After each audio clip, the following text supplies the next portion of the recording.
I'm Zareen Shirley.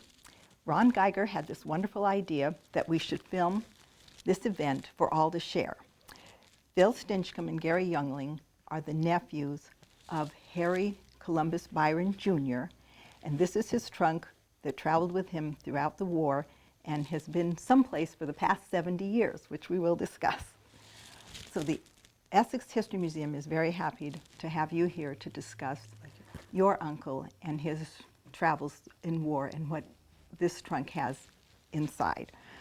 First of all, where has the trunk been for the past 70 years? My cousin, after Uncle Harry passed away, my cousin was cleaning out his house, and Uncle Harry had designed the house. It was a log cabin that he had built just for himself. And Gary, he had a walk-in closet, like I said, and Gary was in the process of removing items from that, and he found this chest under a stack of blankets in the closet. Oh, is that right? And that's where it had been for, let's see, I think he lived there for about 18 years.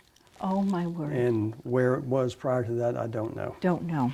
Okay, because it's in amazingly good shape. Oh, it certainly is. Was it locked when you I first don't think found so, it? no. Not locked on No. there. Okay, well, I guess we should open the trunk and see what is in here.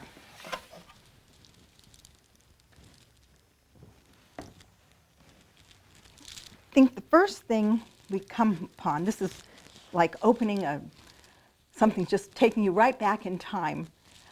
First thing we see are the photographs. Do you know who the photographs are? I do. I see their personal photographs on the sides. We'll discuss those and then discuss the other girls in a minute. This is a photograph of my mother, probably taken in the 40s, early 40s. And I don't know who these two ladies are. This is a photograph of my Aunt Marge's sister, Alice, and that looks to me to be Joe, who was her husband eventually. And in fact, Joe gave me my first experience in boating. Oh, my word. Very interesting. I don't know who these ladies are. This is probably my Aunt Betty, who was Uncle Harry's youngest sister. My mother was the middle child. This is a photograph of Aunt Marge, I guess in the early 40s. Aunt Marge. And I never knew that she had gone into a swimming pool. Isn't that And I don't know great? who these other ladies are. Well, and it is such a step back in time to think this is exactly what a soldier, a young soldier going off to war, this is exactly what he would have in his trunk. Family and a few pinup girls, and again, there's no presentism here. This is what he would have had way back in 1942 when he enlisted, right? The next thing we go to are the papers that we found on top here. I did find in here some letters. This was one from Harry Truman talking about the service of the individuals. There was also one back here from Omar Bradley talking about their devotion to their country, and I thought these were fascinating. Had you seen these before? I'd not seen any of those, no, I didn't know It they also existed. has his discharge papers. And interestingly enough, this paper is the one that we got so much of the information off of about all of the different positions he served in during his years in service, and the dates that he left, and the dates that he... And he didn't go into combat. They wouldn't let him because he wore glasses.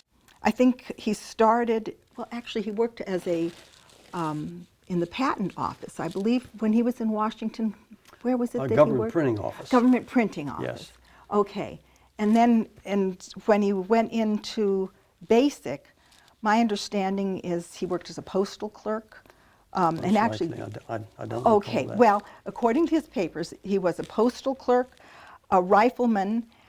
Then as a private first class, his occupation was, quote, his military occupational specialty was truck driver light.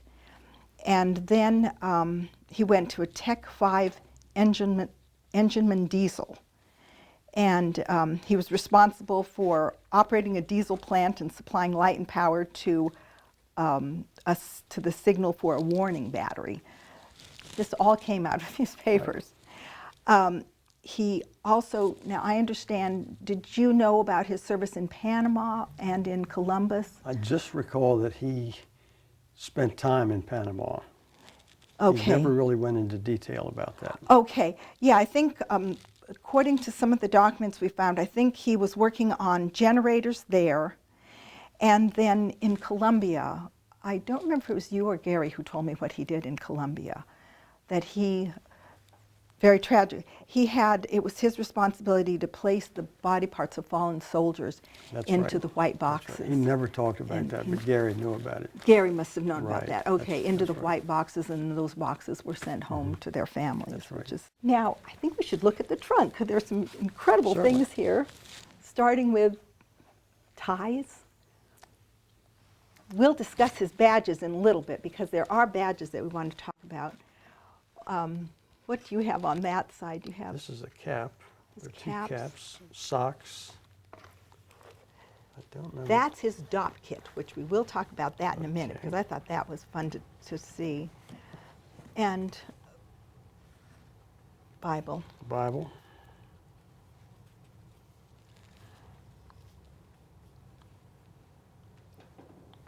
I've not read it. Does it It's have a Harry Byron from Gladys Stewart. Gladys Stewart. I don't know her. January of, well, it says 1923. Now, I don't know if that was given to him when he was a child or not. That I don't know. And he may have just taken it with him. May have taken it with him. Caps, many ties. I'm curious about how many ties. And this was a ring that we found. Do you know if that has any significance that you would know of? No, I don't.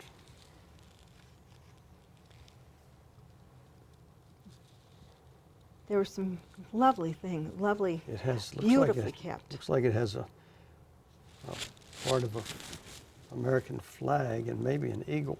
It's some sort of emblem. I don't know. Where should I put it here? Yeah, that's right where we found, and these were the ties that we found here. And then socks and many different ties of different colors, which I thought were interesting too, and which I presume went with the different uniforms. This was a lot of fun to look at, and I didn't know if you had a chance to see this, but this was his Dopp Kit. And interestingly, it was, I think his name was Charles Doppel, who came up with the idea of the Dopp Kit in the First World War, in the World War, and he made a killing selling Dopp Kits to the military so that every single soldier, he was a leather maker in Chicago, and he wound up selling this idea to the military, and it's wonderful. It has the brushes. These are the gem razor blades. It has toothpaste in here, and I don't remember what this was exactly, but there's all sorts of items in here. Razors, razor blade.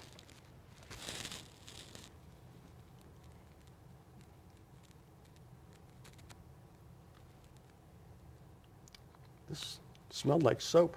Oh, soap. That would be interesting. So, yeah, this was, again, so well preserved. You wouldn't think that this was from 1945. Everything is in here. This is tooth powder. Powder.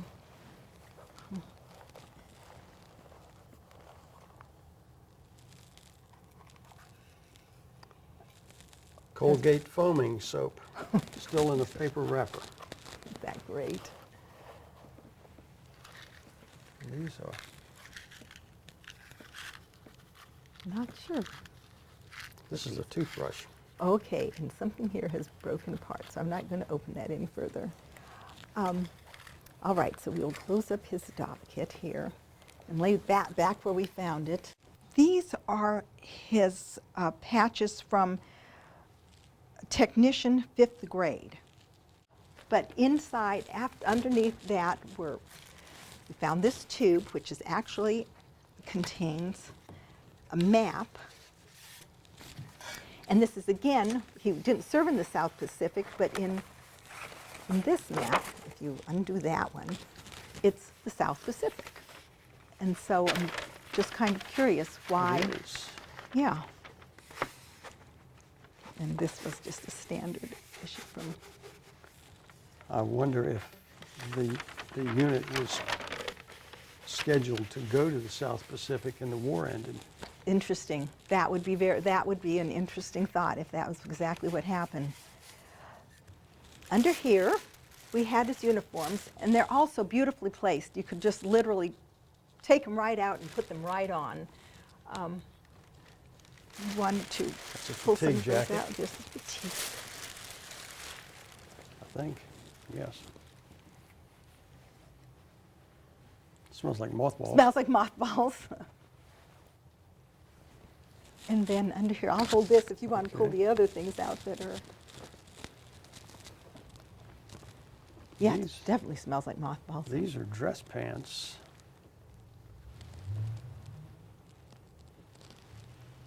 With no zipper, they have a button fly.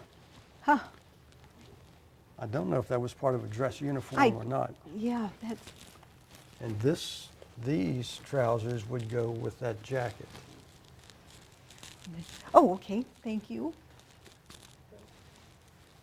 And how many, there were several other things underneath here too. Looks like some underwear, long underwear. Long underwear. You didn't need that in the tropics. Not in the tropics, not in Panama and Colombia. That's long underwear there. Another hat. More of the caps and socks. Lots of socks. I guess probably the camera can't see these, so we'll just, these are part of the long underwear. I believe that was a scarf that would have gone with his dress uniform, right? So let's see, these we'll put back here. I'll tell you a little funny story. Okay. Uncle Harry was very frugal. These long johns have laces, laced them up to hold them up. Well, I remember when he lived here, I guess he was probably 85, he wanted to get some new underwear. And he drove to Fredericksburg to Sears Roebuck, and he bought 14 sets of underwear. And I think when he died, they were still in the drawer because he was saving them for good. But now I know how he had the experience with tie-up underwear.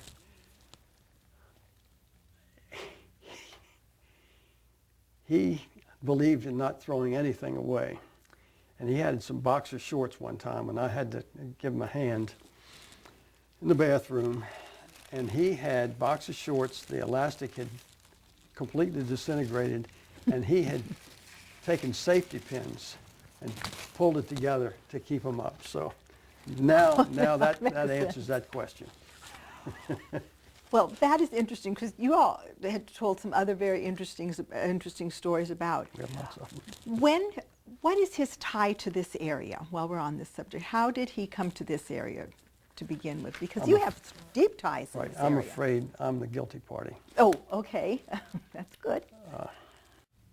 In 1984, I was working for a life insurance company, and I was transferred here to be the agency manager. It was People's Life Insurance Company. Oh, okay. And I had never heard of Tappahannock. My family and I, Sue, my wife Sue, and our 3 children were in La Plata, Maryland. Oh, okay. And they moved us down here to Tappahannock, and I'm so glad they did. He decided he wanted to move down to Tappahannock. And Gary had purchased some property across from where Aunt Betty and Uncle Smitty had lived. And that was prior to having street names for all the roads.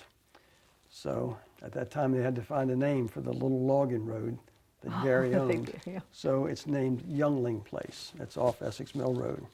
Just what it should be. So, that's right. So Uncle Harry bought some property from Gary and built Okay. his log And that's cabin. how he got And his that's log how he got cabin. here. And I understand he loved that log cabin. Oh, he did. Isn't he did. that wonderful? Harry was pretty stubborn. He wasn't going to leave that cabin. No. He had a fall in mid to late July of 2016. It was the day before my oldest son's wedding. Oh. And I was, at that time, Uncle Harry was having some difficulty, and I was going down to the log cabin generally twice a day, just to check on him and maybe fix a meal or whatever. My cousin Gary had come from Tucson, Arizona, where he lives now, to attend the wedding.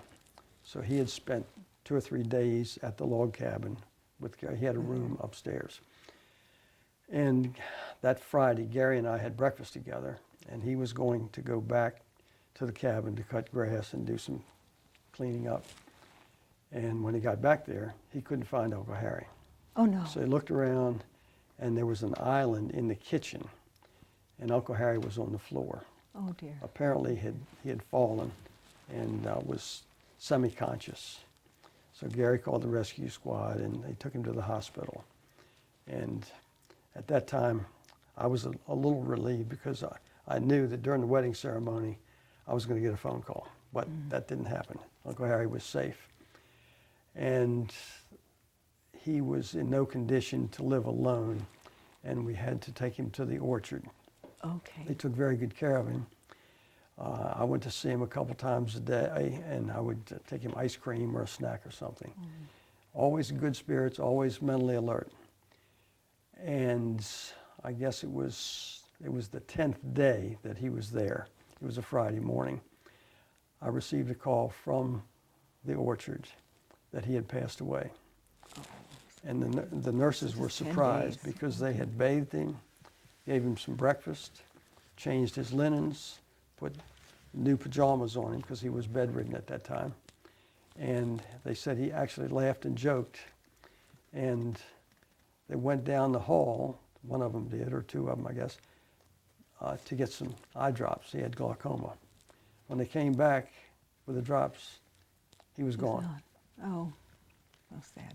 But they said he was in good spirits, laughed and joked, and then just went to sleep. Now, he had met Dr. Ledwith, who is a well-known name in this area. Yes. And at that time, Dr. Ledwith found out about his diet, which was... I can tell you about the diet. Yes, let's hear about this diet. This was... Jim Ledwith asked him how his lifestyle was because Uncle Harry was in pretty good shape and he was pretty robust.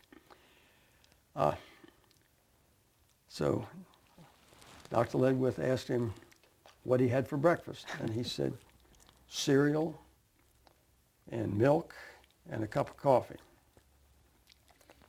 He said, how about lunch? He said, bologna and cheese sandwich on white bread and a beer. Jim said, there's too much sodium and you really shouldn't be drinking like that. And then Harry countered with, well, I have 2 or 3 more during the afternoon. And Jim shook his head and then asked him what he had for dinner. He said, usually TV dinners. Again, Jim said, too much sodium. And then he said, well, what do you do in the evening? He said, watch TV and have 2 or 3 bourbons. That was his diet. And Dr. Ledwith then said, well, how long have you been doing this, living this lifestyle? And this was probably in 1997 or 98.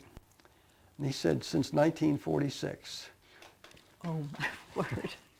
So I think with that, Dr. Ledwith said, well, just keep up the good work.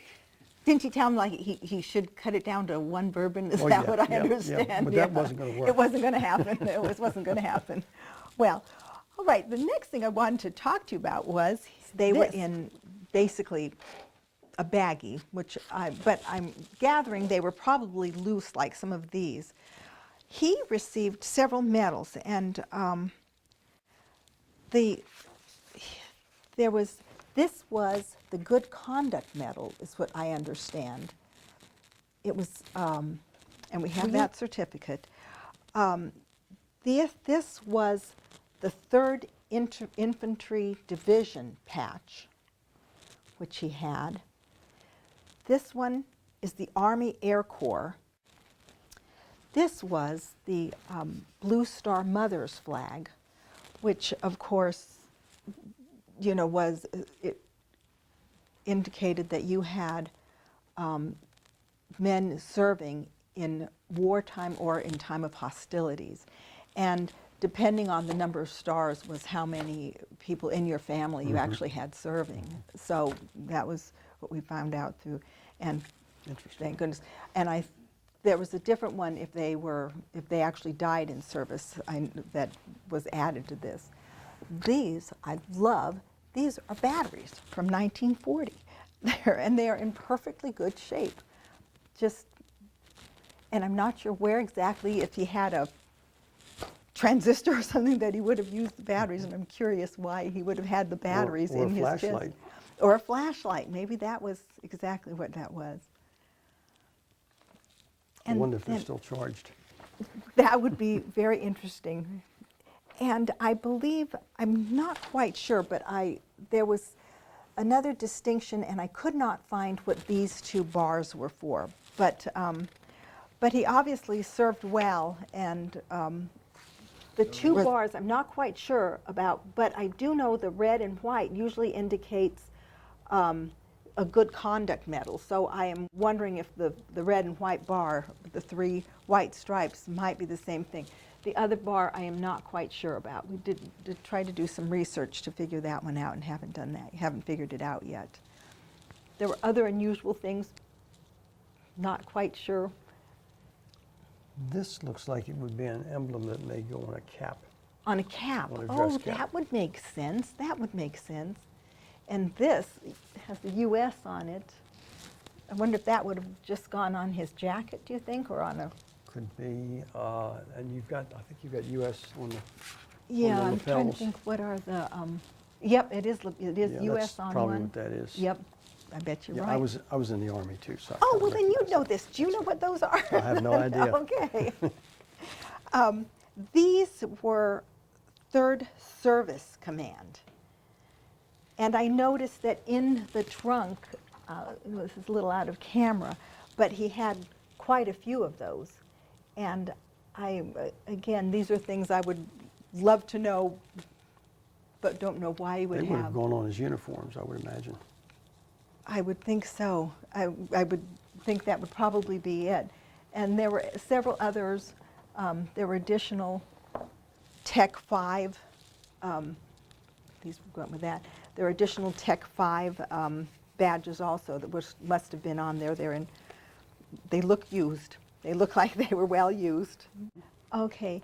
And did he ever talk about the war? We hear so many times we hear about America's Finest that they did not discuss He their... didn't talk about it He very did much. not. No, no. That is not unusual from what I understand, that they right. would not discuss And I think it. that's partly due to some of the work he had to do, where he had to assemble body parts and pack them up to be shipped to the families. Oh, I can't imagine. That's right.